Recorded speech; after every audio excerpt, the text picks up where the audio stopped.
জন্য কালকে অথবা পরশু থেকে মাহে রমজান শুরু হবে।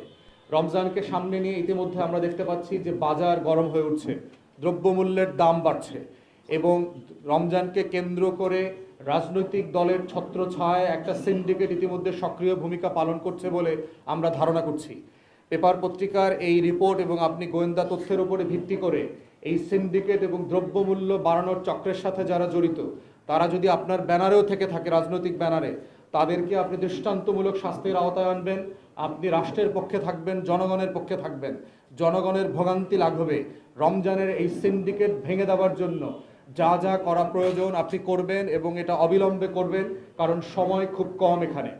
এবং রমজানের এই সিন্ডিকেট ভাঙার জন্য আমরা বোধ করছি আইন শৃঙ্খলা বাহিনীর পাশাপাশি যদি যৌথ বাহিনীকে এই পুরো মাস এবং ঈদ পর্যন্ত রাখা প্রয়োজন হয়, তাহলে সেক্ষেত্রে এটা বিবেচনা করা যেতে পারে যে যৌথ বাহিনীকে ম্যাজিস্ট্রেসি দিয়ে এই দ্রব্যমূল্যের সিন্ডিকেট ভাঙার জন্য সক্রিয়ভাবে কাজে লাগাতে হবে। আমরা বুঝতে পারছি যৌথ বাহিনী অনেক ক্লান্ত, প্রায় 1.5 বছর ধরে তারা মাঠে ল এনফোর্সমেন্টের কাজ করছে, যেটা তাদের দায়িত্ব না। তারা একটা ভালো নির্বাচন করবার জন্য চেষ্টা করেছে, কিন্তু তারপরও দেশের বৃহত্তর স্বার্থে এই বাস্তবতাটা বিবেচনায় আপনারা নিতে পারেন।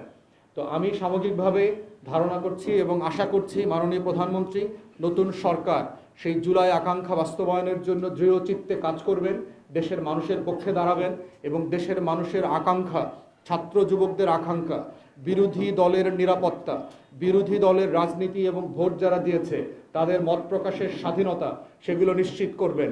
আওয়ামী ফ্যাসিবাদের আমলে যেই কারণে তাদেরকে ব্যর্থ হতে হয়েছে, দেশ ছেড়ে পালাতে হয়েছে, তাদেরকে ভূমিধস পরাজয়ের মধ্য দিয়ে লজ্জিত হতে হয়েছে, রাজনীতিতে নাই হতে হয়েছে, এরকম কোনো ঘটনা আপনি এবং আপনার সরকারের কাছ থেকে আমরা আকাঙ্ক্ষা করি না।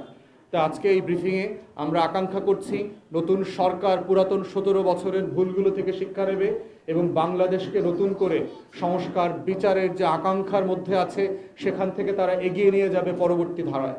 সেই আকাঙ্ক্ষা ব্যক্ত করে আমার সংক্ষিপ্ত ব্রিফিং আমি এখানেই শেষ করছি।